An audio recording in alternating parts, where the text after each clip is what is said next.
who's the president and CEO of the Golden State Warriors. Brandon, thank you so much for coming on board. Welcome to the show. Thanks, RT. Thanks for having me on. Awesome. And then we have Kerr, who's the EVP Basketball Operations for Golden State Warriors. Welcome, Kerr. Thanks for having me. Excited to do this.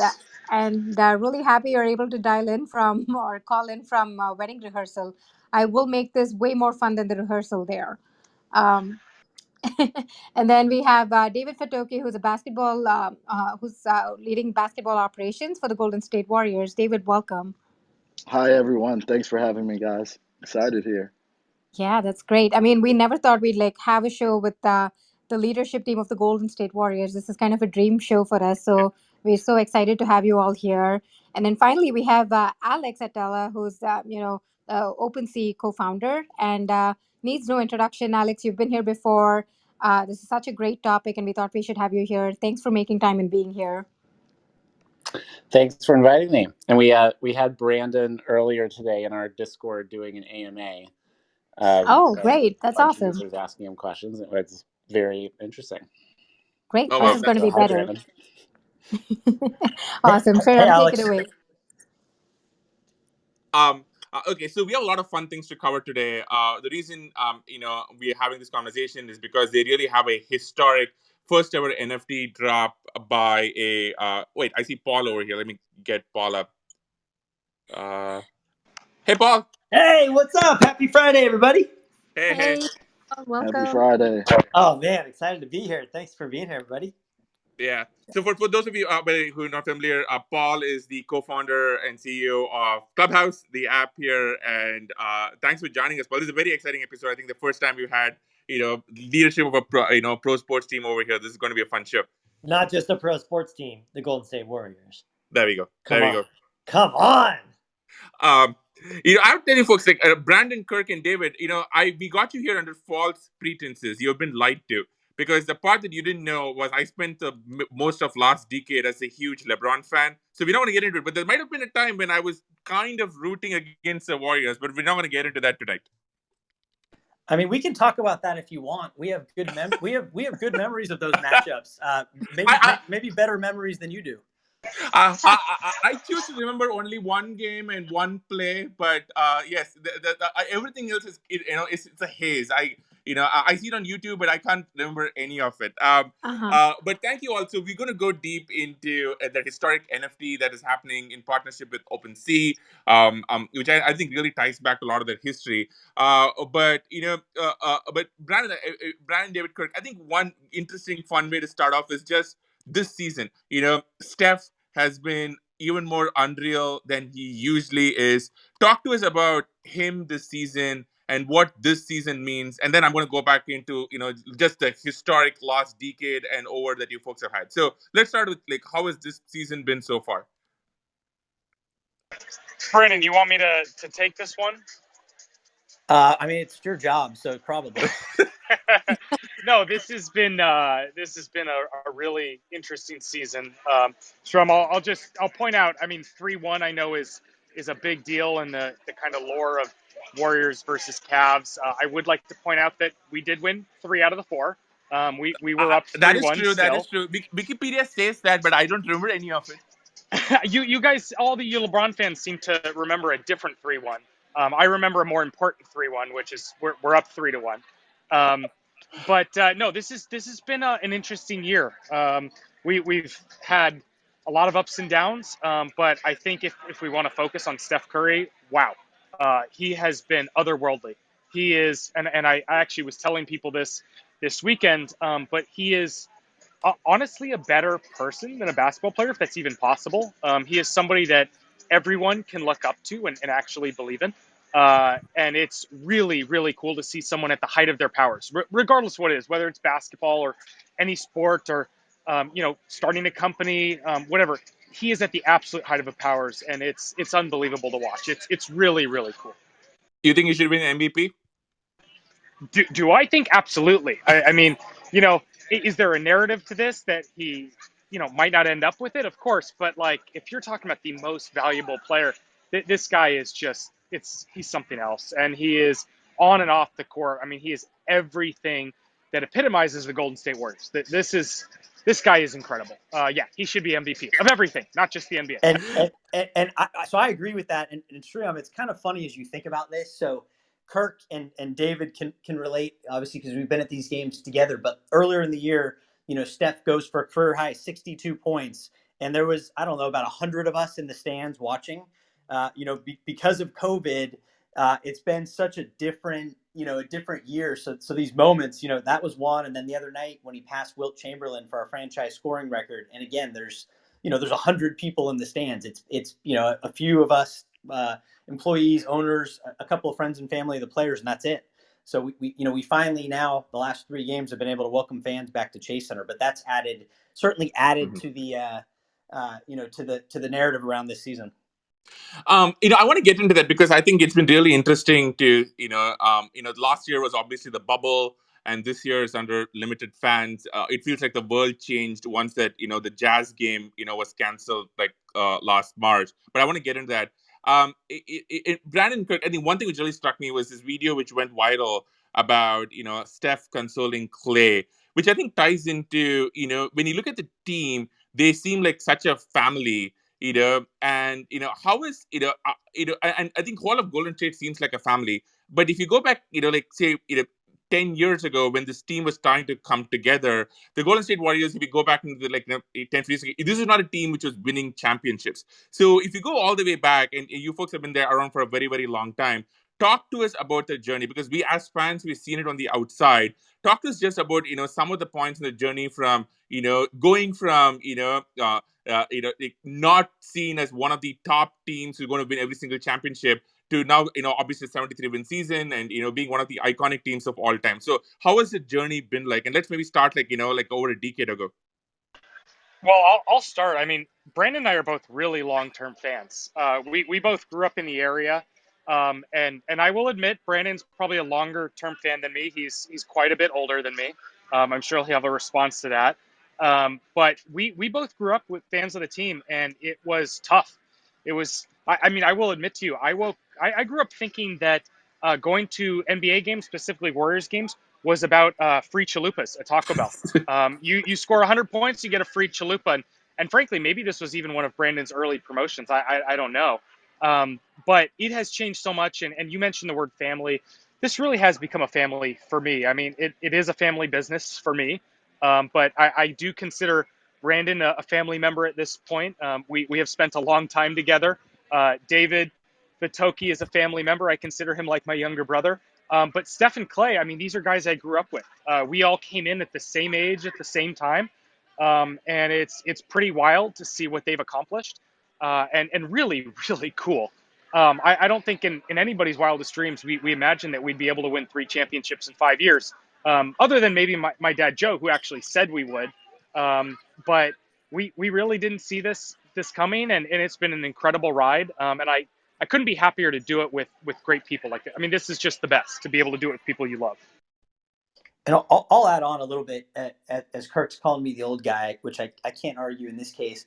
But I've been with the Warriors 19 years. So Shriyam, to your point, I've seen it all. So my first 10 years was we were in an 18-year span where we made the playoffs once. Now, for those of you listening, someone hopefully has a analytics degree that can help me do the math here. We play in a league where 16 out of 30 teams make the playoffs. So in an 18-year span, you'd expect to make it 9 or 10 times. We made it once. So kind of hard to do. And the inflection point was November 12th, 2010, when Joe Lacob and Peter Guber bought the Warriors. Mm-hmm. I mean, it starts at the top. And when that happened, everything changed. And it took, we had a lockout year. But, we then started 7 straight playoff appearances, 5 straight runs to the finals. We're the first team to do that since 1966, the Celtics. First team in any major professional sport in this country to do it since 1984. That was the New York Islanders, by the way. But it's been an incredible run as you saw the early days with Steph playing with Monte Ellis back then, and then the big trade with Andrew Bogut. And, Mm-hmm. Joe, if Joe was here, he would talk about getting booed at center court, during the Chris Mullin jersey retirement right after that Monte Ellis trade. And then those boos very quickly changed, as we started to win a couple good playoff runs, and then of course got into the 2015 season when we won our first championship. So it's been an incredible journey, and the fun part is we had a little hiatus last year, and this year's been a little different, but as we get and we still think we're gonna have a nice playoff run this year, but as we look ahead to next year, getting Clay Mhm. back healthy, Mhm. we expect to get right back into that championship window.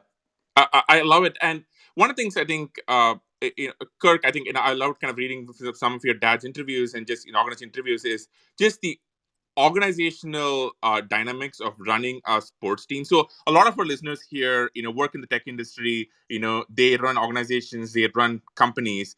Talk to us about what it means to run a amazing team, because I think to some extent we all get, okay, you get amazing players and you get an amazing coach and sort of the athletic skills and the play involved, but from kind of an organization capability, like what does it take to actually build such an organization?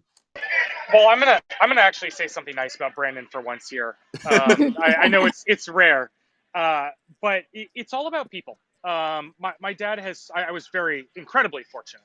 I grew up in Silicon Valley during the 90s and 2000s. My dad was a prominent venture capitalist at Kleiner Perkins, and he started over 75 companies. I'm sure he'll tell me it's more than that now. And a lot of them very successful. And he's always told me at the end of the day, you're investing in people. You're not investing in ideas. You're investing in people, and you expect those people to take you to the promised land. And we've taken the same approach with the Warriors. Invest in the best people, and that'll get you there. And look, we won a championship in 5 years, and he said after that, that's not good enough. I'll never forget that moment. We won a championship, and I said, what do we do next? And he said, well, this is not good enough. We need to build a dynasty. We need to build something larger than a dynasty. And Wow. I think it's rare to see someone say, we've reached the pinnacle of what we do. Let's do more. And so I promised you I would say something nice about Brandon, but Brandon was here before that, and he saw, as he mentioned, one playoff appearance in 18 years, Mm-hmm. which is almost impossible in a league where more than 50% of the teams make the playoffs. And Brandon saw a sleeping giant, and he's been a huge part of that turnaround. He's one of 2 executives who made it through that period. Every other executive at the time has been let go, and he's obviously he's about to be the president and COO, and that's a testament to him, because this is all about people. And Brandon is, I hate to say this, he's a really good guy, and he works really hard. It's very rare that I will give him that sort of public affirmation, but I'm going to do it here because you guys asked. Wow.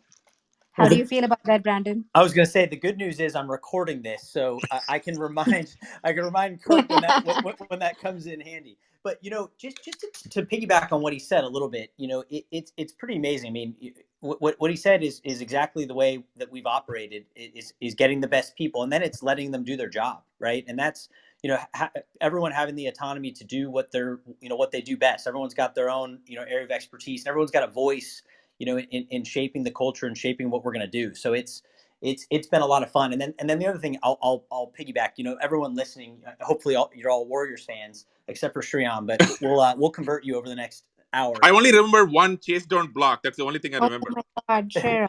Oh my gosh. Well, your memory's not very good then, because there's a few other ones. This is like, these are the guys, Joe Lake and Peter Gruber, the team. This is who you want owning the team that you love, because did you hear what he just said? We win a championship, and the next day he's talking about, okay, how do we win another one, right? We're always looking ahead. Peter Gruber talks about this is the beginning of the beginning. And we always joke, when's the middle of the beginning, or the beginning of the middle? Or I don't think we'll ever get there, because we're always looking ahead. You win a championship, we want to win another one. We build Chase Center. It's like, okay, now what do we do? Right. So this is an organization that we're never going to be satisfied. And it's always thinking about what's the new cool, thing that we can do to engage fans. How are we going to keep winning? How do we get the next, great player? That's how we're always going to think about things. So Kirk mentioned, we both grew up fans. As a fan, the Warriors couldn't be in better hands for us to be successful and to win championships. So I I guess love that. Okay, before we get to the NFTs, I want to nerd out about basketball a little bit. And David, I would love to talk to you. Before this Warriors team, taking a shot from taking the number of threes that the Warriors take, taking the kinds of shots that the Warriors take would have been unthinkable. We had never seen anything like the death lineup. We had never seen some of the just the fluidity and the ball movement the Warriors have seen. So talk to us from a basketball perspective. Just what, of course, outside of having once in a lifetime players like Steph, Clay, Draymond, Kevin at one time. What have the Warriors done, and how has it impacted the game of basketball? Yeah, I think that's very interesting you say that because when you look back, especially on some of our earlier teams, 2015, 2016, 2017, I don't think we were necessarily trying to take a lot of threes. It kind of just happened for us.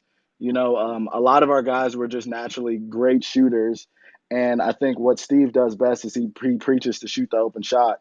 And then we just gave the guys the autonomy to shoot the shots that they thought and felt the best at that time. And when you give guys of this talent level, this magnitude, that type of freedom, and you really instill that confidence and belief within them, you know, we kind of saw what happened with those years. Steph started shooting from everywhere, which I think now, like Kirk will kind of laugh at this, but when we're sitting in our little section or our suite watching the game, we'll say Steph should shoot it all the time. Like he should shoot from half court. Like it's always a good shot because he's that good. And I think just that right there really changed the game. Like once people saw the ball going in when Steph started shooting it, I think that kind of gave people the thought that they could do the same things he could do, which we all know that not many people can do what he can do. But I think just kind of seeing the ball go in, from those distances at the rate that we were doing it was kind of the big key in unlocking the game of basketball, unlocking the pace and space, unlocking this free flowing movement throughout the game of basketball that we all love to watch so much. One play that Steph talks about and Steve talks about in some of his interviews is 5 years ago against the Clippers, where it's kind of hard to describe, but it's a play which I think all of us know really, really well, where Steph kind of dribbles around, I think, about like the entire Clippers team, and then turns around and hits the three. How much, did shots like that change the game of basketball, not just for the Warriors, but now, if you look at, what James Harden has done, or if you look at a lot of other players, you've seen the stats on how the game is, nobody takes mid-range jumpers anymore. How much has it had an influence outside of the Warriors too? Well, I'll start with this. I mean, I watched Dave play college basketball, so I'm going to give him a shout out in a second here. But when you see a guy do what he did, and I know the exact play you're referencing, where he dribbles through four guys, and then just suddenly pulls up and turns around and shoots a three and makes it, and you're like, what the hell did I just watch? How did he make that? How was he open? How did he even get the shot up?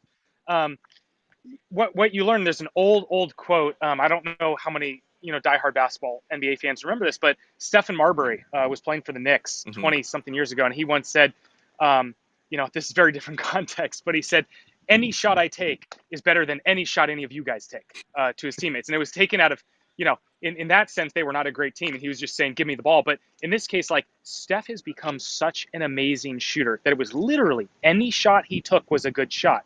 Now, I told you I'd turn this around. I watched Dave play in college. He played with my brother, and maybe my brother's listening, and he's going to feel shame over this, but Dave was an incredible offensive player. And I always felt watching that team, it's like, how does the coach not get the ball into Dave's hands? Any shot that he could take is a good shot for the team. And we're seeing that, it started at lower levels. Now you're seeing at the NBA level, there are people who are so incredibly talented that you just need to find a way to get those guys a shot. And we're doing it with math to an extent, which is if somebody hits a certain shot or any shot at a certain percentage, you want that shot. It's a good shot. And I remember I did an ESPN article maybe 10 years ago where they talked about Steph and the advent of threes. And they were talking about, well, could Steph Curry shoot 10 threes a game?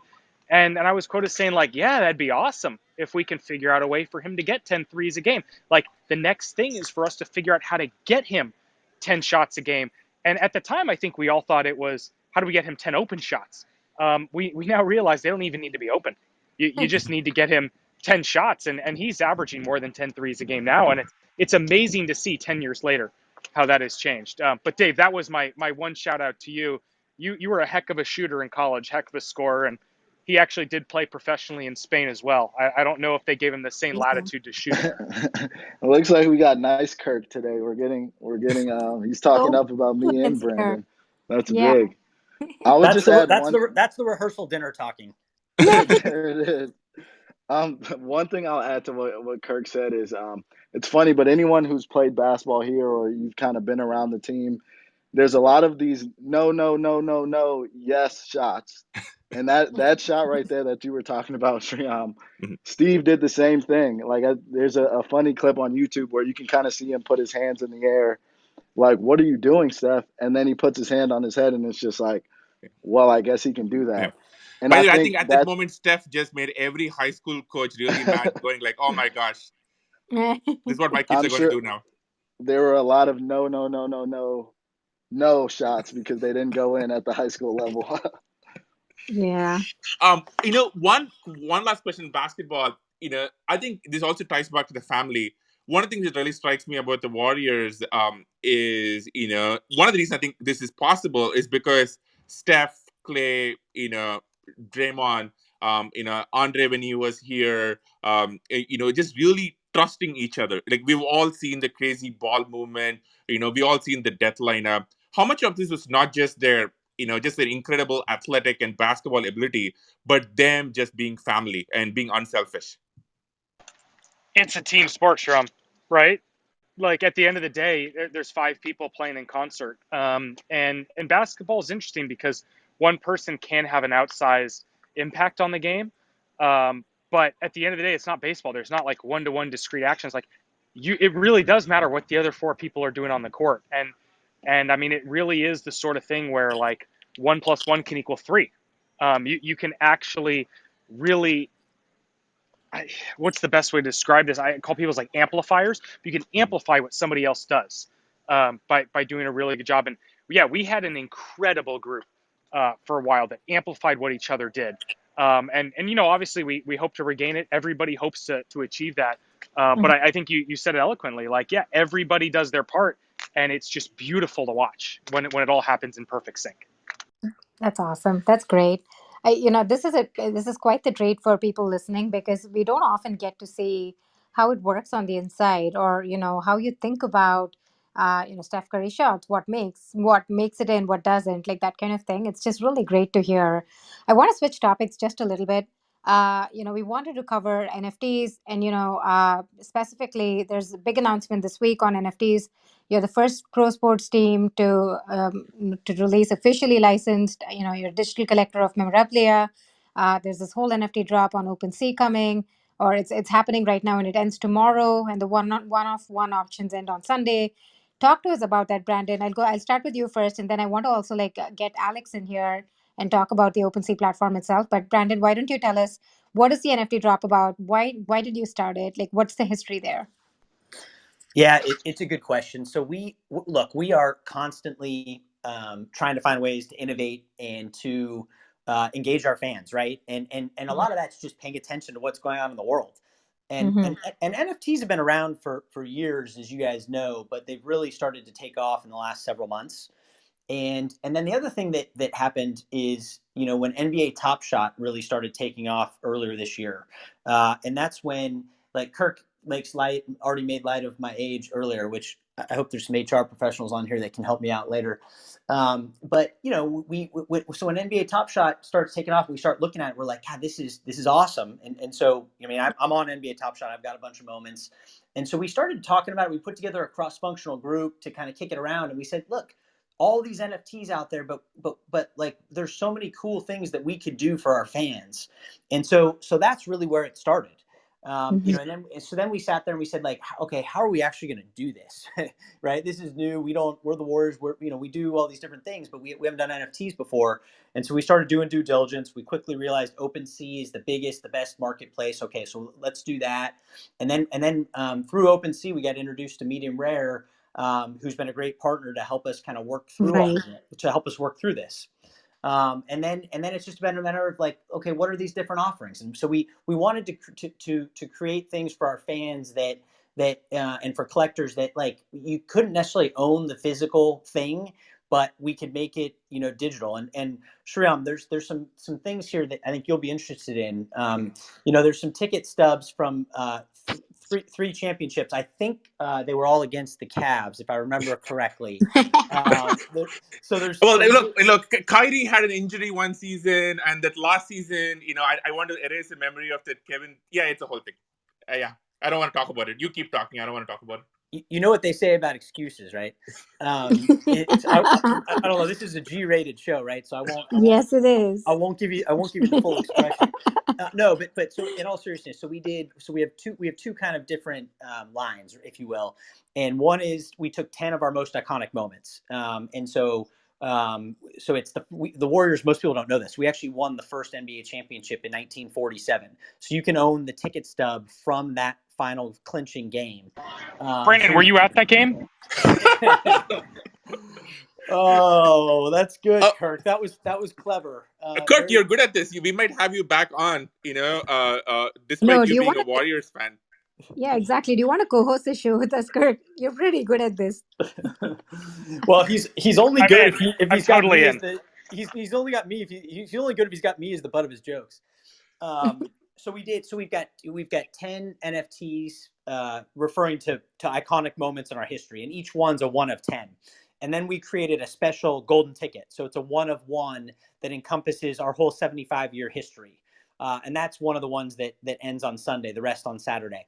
And then there's always been there's been this huge thing with NBA championship rings, and they've gotten bigger and gaudier over the years. We think ours are really tasteful. They're big still, but they're pretty cool. And it's the kind of thing where fans love seeing the player rings, but you can't own them. Well, until now. So we did for all 6 of our championship rings. For the first 3, we made them one of 25 NFTs, and then for the most recent 3, we made them one of 50. And we worked with Jason of Beverly Hills. They're 3-dimensional, cool, move, twirls the ring so you can see all aspects of it. And the NFT is the same ring that the players got. And then one of the things that we wanted to do throughout this collection is how do we combine experiences and physical things with the NFTs, because we thought that was a good entree. Look, we know that there's going to be some collectors interested in these that are NFT veterans. And then there's going to be some of our fans that maybe don't know a ton about NFTs, but get interested because of this. Right. And so if you buy number 1 of 25, so the people that are fortunate enough to win the auction for number 1 of 25 or 1 of 50 will also get a physical ring with their NFT. So we thought that was a cool twist. And then 2 other things that we did. One is we created a one-of-a-kind ring. This is with Jason of Beverly Hills, who created the last 3 championship rings. And it encompasses all 6 of our rings. So you can go on gswnft.com and see the images to see what all these look like. But that one of one ring, so that's a one of one NFT, and whoever wins that auction, which that's the other one that closes on Sunday, also gets the physical ring. And we were joking, like when these auctions opened on Tuesday, like I want that ring, and they're all telling me, well, you can't, like there's only one of them. So that we think that that and the one of one ticket are going to be probably the most sought after items. And then the last thing Right. that we did, and we took a page out of NBA Top Shot's book with the challenges that they do. So if you buy all 6 rings or all 10 ticket stubs, there's a special NFT that gets unlocked, and it's an NFT that we're not selling. It only gets unlocked if you buy, again, all 10 tickets or all 6 rings. So we thought that was a cool twist as well. That's great. That's awesome. I think that's really special, especially the one-of-one auctions. I'm excited to see when it ends on Sunday. Alex, thanks for joining us today. And this is set up on OpenSea. So for folks who are listening in and who are not super familiar, can you talk to us about OpenSea as a platform itself, and then also talk about Golden State Warriors, the gswnft.com, the collection being hosted on OpenSea, and just your take on that. Yeah, we've been really excited to work with the Warriors. The NFTs in general are this really brand new asset class that popped up at the end of 2017. And we built a marketplace, not quite sure where it would go. We were really excited about them. At the time, there was CryptoPunks and CryptoKitties, basically game items and the start of art. And then we saw a lot of different experiments kind of evolve over the years,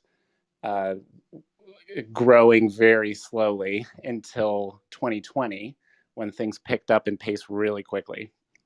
And that brings us to where we are today, where NFTs are a way of attaching media to provably scarce digital tokens. And what that does is it makes these previously ephemeral digital experiences durable. And that matters a lot when people are spending most of their days online now, and exchanging value digitally, just like the transition from exchanging information via newspapers to the internet. It's a very kind of similar transition that's happening with NFTs. With sports, before NBA Top Shot, I talked to a pro sports league about doing collectibles, and they didn't want to do it because they didn't want to be the first ones.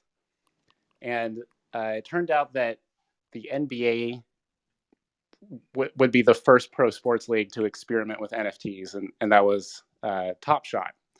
And they've always been a little bit, they've always been trying to push the envelope and be really innovative for a sports league, and they think like that. It's always been kind of a question in my mind, who would be the first team to do it too? And the NBA had to kind of like come up with some guidelines for the teams. But the moment they finalized the guidelines, the Warriors approached us and were excited about not just doing the first drop, but also being really thoughtful about it, because we don't really like doing NFT drops that are just, something hastily put together with not a lot of like innovative or unusual utility on the NFTs. Right. And like Brandon just said, there's quite a lot in this collection that makes it unique. There's set completion, there's like, physical redemption, there's unique art, there's real world goods. There's multiple types of collections combined into one. There's an artist collaboration with Black Madre, and it's all happening this week and culminating tomorrow. So we're really excited about it. I think that's awesome. I think one of the things when I read about it, I think Brandon, this might be you. Yeah, if you can explain. There was one experience called Warrior for a Day or something like that, where you get to basically be a part of the Warriors. You like sign a contract and just do it. Like that sounds like a lot of fun, but also terrifying. How did you come up with that? What does it even mean? I just want to like get a sense of it. Yeah, I mean, and Alex, what Alex said was really well said. And we alluded to the physical and all the different things that went into this. And I appreciate you mentioning Black Madre, because that was an important part of this, is getting the right artist to really help us bring this to life. And I would put Warrior for Day in the same categories. We wanted to create, again, a cool experience, and it's the person that buys that wins the auction for that 1-of-1 ticket stub gets to be Warriors for a day. So you get to sign a 1-day contract. You get courtside tickets for a game for 2 people. You get to watch pregame from the floor. So it's a whole tour of the whole practice facility. Which is unique, not something that we usually open up. So there's just a whole bunch of unique experiences that get to be part of that. And again, combining the NFT with experiences and physical goods. I like how you said that, Alex. We felt was important, especially for this initial release. And Medium Rare, the kind of creative agency that put this together, they've been really trying to push the envelope, and they were pretty instrumental in a lot of this input. And we worked with them in the past on Rob Gronkowski's NFT collection, and that kind of got their wheels turning. So they also helped a lot here too. I love that. Sounds really amazing, and all of the NFTs sound amazing. So just context, go check them out. We tweeted the links, and and check it out like before tomorrow and Sunday. That just sounds awesome. Brandon, I think Alex just touched on something which I want to ask you and also Kirk about, which is you're the Golden State Warriors. You are in the heart of tech. Kirk, your family, is part of, one of the, legendary VC firms here, kind of built a lot of this place. Talk to us about just that, and also how, you folks have used technology and are very tech centric, because I think that's like a really, really interesting phenomenon. Maybe Brandon, maybe we can start with you. Yeah, I think I was asked. I forget who asked me this, but somebody asked me, do you guys feel pressure to be technology forward because of where you're located? And I kind of laughed. And the answer is no. I think we see it as an opportunity. We're based in San Francisco, around all these incredible tech companies that we've all heard of, and so it's just part of our DNA. One thing that I would say is important too is like it's there's companies and there's teams out there that use technology just for the sake of using technology, and that's definitely not us. We always think about how do we create the best experience for our fans, and that means at Chase Center in person, but that also means digitally for our fans worldwide. I mean, we're fortunate to have an incredible fan base all parts of the world, and so so we're constantly keeping up on what the new trends are and what the best way to engage with our fans and create that experience. So that's really the lens that we look at, and then we're fortunate to to have partnerships with a lot of these big tech companies that we've all heard of, the Google Clouds and the Hewlett Packard Enterprise, and Oracle and Verizon, and I can keep going, Accenture, that challenge us, and that work with us, Adobe, to be cutting edge, and to think about what they're working on and how that can help us be better at what we do. And the other thing that's interesting, because we're the Warriors and we've done a lot of these things, because of where we're located, Kirk and David, myself, and a bunch of people that work with us get emails and notes from different startups that are trying to do different things, and they're reaching out. Maybe it's to sell us their product, or maybe it's to invest, or maybe it for a variety of different reasons. But we get connected with so many different entrepreneurs that are looking at all kinds of different things, and our inclination is to listen to a lot of them, because I think we learn. We're not going to adopt what every single company is doing, but you often go, that's really interesting, and maybe that doesn't make sense, but what if we did this instead? So I think and we're involved. We just built our own suite resale platform, right? So people know that there's ways to resell tickets. There hasn't been a lot of ways to resell suites. So we built Suite Exchange, which we launched last year. So there's a lot of different ways it kind of manifests itself, but it's a fun ecosystem, as we're constantly thinking about what's new. NFTs, another example of something new that we're doing, but what's a new way to engage our fans? You're gonna turn Suite Exchange into NFTs? I mean, yeah, who knows, right? I mean, I think that's one of the things that's cool about NFTs is we sit around, we have all kinds of different conversations, but we've got a specific task force that's been looking at NFTs, and we call it the digitization of our business. We've thought about how ticketing is going to work in the future. But yeah, I mean, we've kicked around so many different ideas of how, how we can use NFTs in the future. Could you bifurcate, the utility of tickets, right? So right now, people use a digital ticket on their phone with the barcode, and that's how you scan and get into the game. But some people don't like that as much because they like the old school physical ticket, as a souvenir. And the collection that we're talking about right now has these 10 historic ticket stubs, which are out of this world. That's a ticket stub from 1947, right, and the art and all that stuff. But could we have something where in the future, when you buy a game ticket, maybe that comes with an NFT, or maybe there's a separate charge? Could we do it personalized, where we give people a template and they send us a photo of them and their family and friends from the game, and we create like a custom NFT that becomes their souvenir? We've done bobblehead giveaways in the past. Could you have NFT giveaways? Maybe it's a bobblehead, maybe it's not, but there's so many different possibilities, which I think is one of the allure for everybody, and the excitement around this new kind of class. What'd you call it? Asset class, Alex? This new class of collectibles. Brandon, do I have to say something nice about you again here? I feel like I might have to, and this is maybe, I'm going to do it in the softest way possible. He mentioned, all these great partners we have, and I think, I'll wind this all back around, but one thing I've noticed about our organization is you'll hear he never says the name like sponsor. It's always corporate partnership. And I think that is really, really important and easily lost. They this group and Brandon's been the head of this for the last few years. They do a really, really good job of really making these companies feel like partners. And Peter Gruber's always said with a capital P, make people feel like a partner with a capital P. I think that's important. When you have a real, legitimate relationship with the companies that you're working for, it's not a one-sided.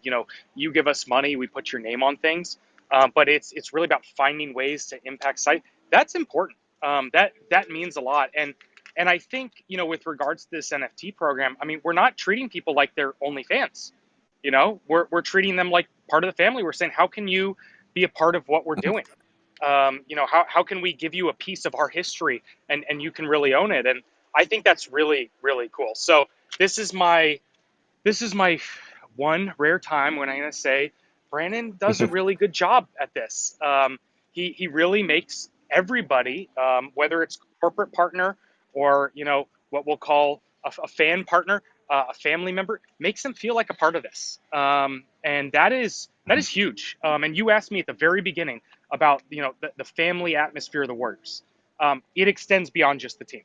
It really does. And I think that the fact that is a real, genuine relationship matters a lot. Well, we're probably going to, Kirk, we're going to take that recording of you saying that we're probably going to NFT it because it's so unique. So stay tuned for that. Then it's just so that it's documented forever.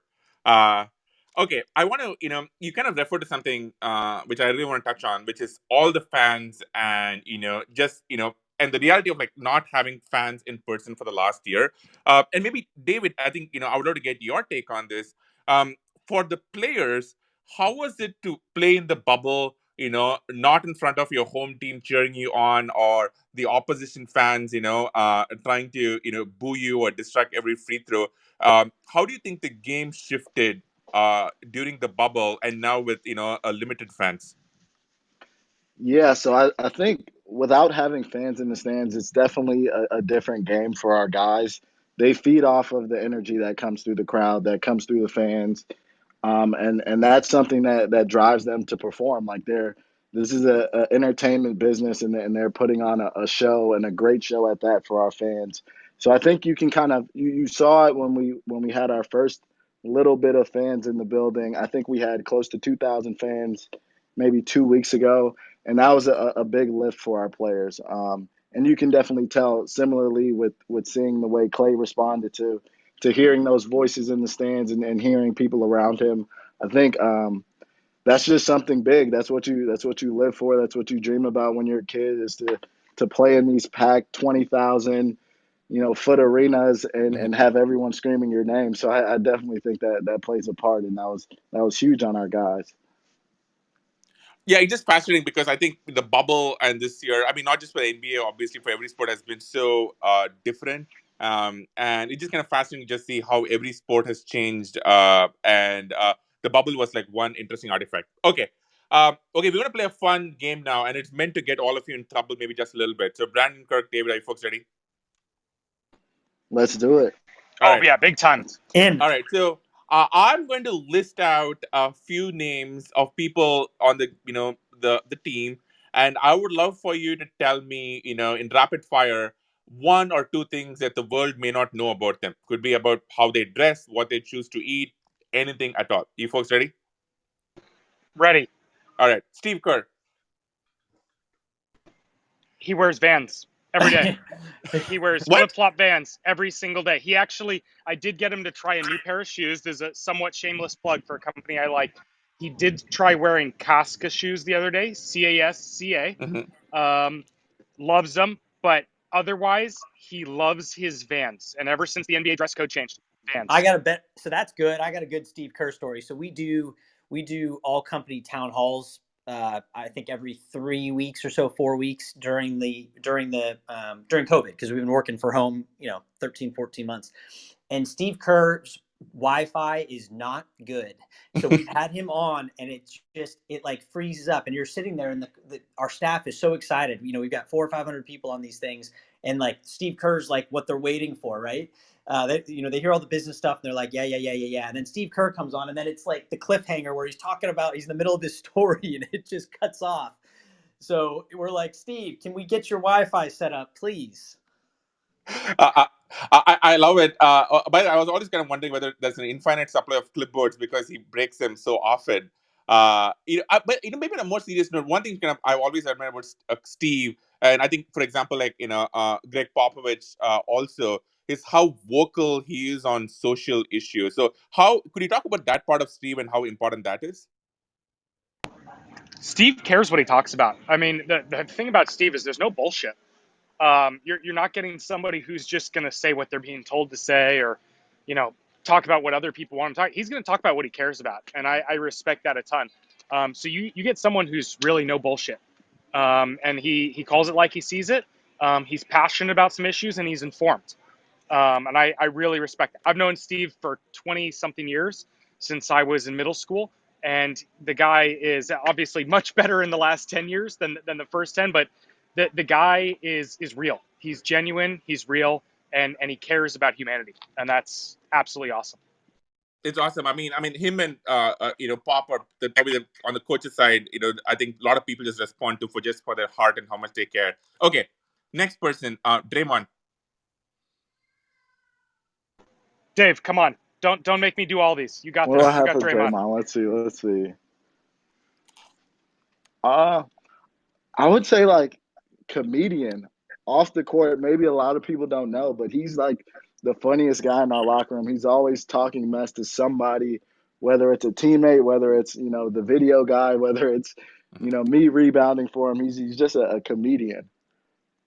Does he really know the names of the 36 players drafted before him? Yes. And he probably Yes, knows every yes, player in the 3 years drafted before that, too. yeah. He's a That genius. Draymond's an incredible guy. I'll tell you, he was when my promotion was announced recently, he was one of the first people to text me. That's Oh wow, awesome. that's awesome. In some ways, like It's Draymond feels great. like the heart and soul of the team. As important off court, in the locker room as he is on court. 100%. We call him the heartbeat, and that's legit. He's gonna piss you off at times. He's gonna rub people the wrong way, but that guy he's as real as they come, and he's as passionate as they come, and he's as smart as they come. Okay. And then Clay. Dave, Ooh. come on. You've spent the last few days with Yeah, Clay. You got to silent have some. Silent killer Clay. He's the guy where, you know, he might walk right past you or won't say anything to you, and then the next second he'll walk up behind you and start a 10-minute long conversation. It's kind of silent killer. That's all I have. How is it for someone like Clay, one of the greatest players of maybe all time, and then, having to sit out a couple of seasons, how hard is it for him, just not being able to be contribute on the court? So I'll say my one little story that I have. I hope he's not mad at me for saying this, but the last few days he's been working out. He's been working out in his full jersey. So that is how much that guy wants to play. He's been in here by himself. The team's on the road working out in his full jersey. It's amazing. And I'll give knowing Zaza, he's probably listening to this, but so Zaza Pachulia, who played with Clay for a couple years, Hmm. is retired but from playing, but works with us, and it's been fun listening. We all know that the love affair between Zaza and Clay, so we've all seen the clips of those guys, working out together. But that's also a fun aspect. I think they used to have the bet on who was going to dunk more. Hmm. So in Zaza, Clay's got a little more hops than Zaza does, but that's always a fun back and forth.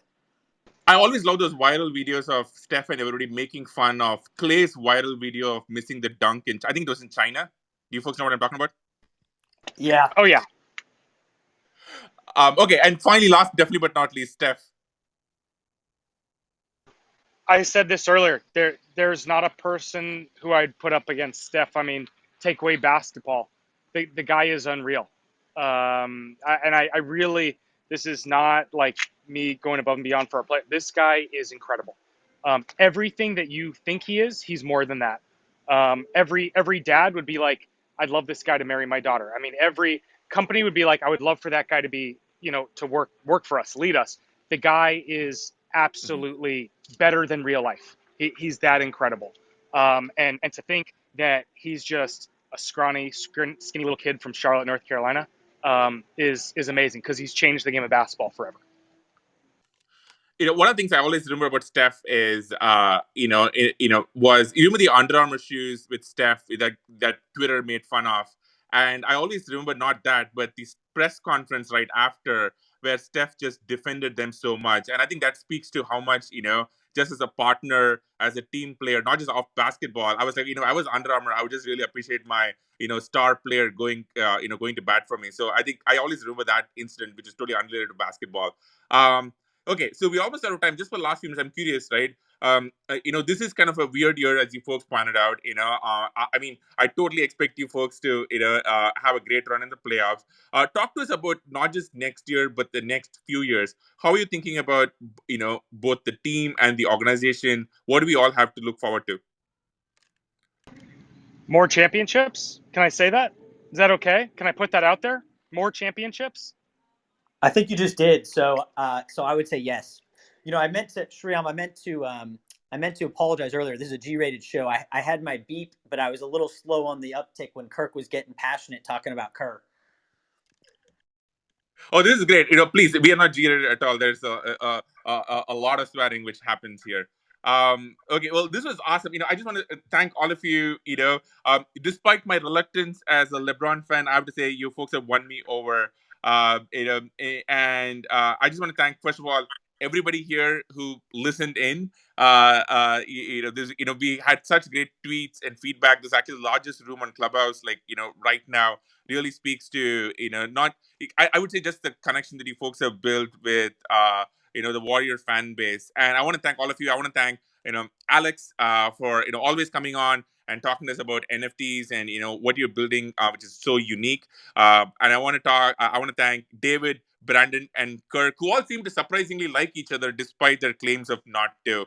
And I'll just congratulate them on just involvement with one of the greatest basketball teams of all time. I will never ever repeat this, but it is true. So thank you all so much for coming on the show. Thanks Thank so you. much. This was awesome. Yeah, I was just saying thanks so much for having us. A lot of fun. Okay, Yeah. thank you. Thanks for having us. Can I put one more tiny plug in here? I just want to let you know our players have been asking David about this NFT program for the last few days, and it's possible that some of them are bidding on some of these, which is really, really cool. So hopefully David helped them set up their wallets. Dave, make sure you get that done. But they've been all over this. Yeah, that's a good point. You told me when you said Klay Thompson, that should have been your comment, Fatoki, that he's buying number 11. That's all I'll say. Watch out for those jersey numbers. The guys want their jersey numbers. I love that. And I think goes for everyone listening. Go check out the NFT. Do it soon. Some of the ends on Saturday and then Sunday. But it's going to be awesome. So go check it out. Okay. And now we have a tradition on the show, which is we play out with a song which is connected to either the guest or the theme of the show. And it's like I'm trying to feel like what song should I play for you folks. And I have a song in mind, and which is connected to Steve and Steph and Drake. I can tell the story if one of you don't. If you folks don't know the story, I wanted to play Drake's "Free Smoke." Can one of you talk about the story behind it? Dave, this feels like it's all you. This Ooh, is is your that connected? Ooh, Free Smoke from Drake. This is a great song. Mm-hmm. And I think the connection will be that no one wants any smoke with us. No one can handle us. We're the best in the business. I love it. Well, there's also one more That's connection, it. which is, and this comes from Steve in an interview. It's actually public, which is Steve fined Steph, for being late to the plane because he was hanging out with Drake. And in the song, there's a line which says, "I took the team plane from Oracle." I love it. true I love story. it. True story. Drake did take the team plane from Oracle with us. There you go. Well, folks, it's been such a blast. Thank you so much for being on. For everyone listening, go check out the NFT. It is so unique. Thank you, everyone. Here's Drake with Free Smoke. Have a good weekend, everybody. I was staying up, free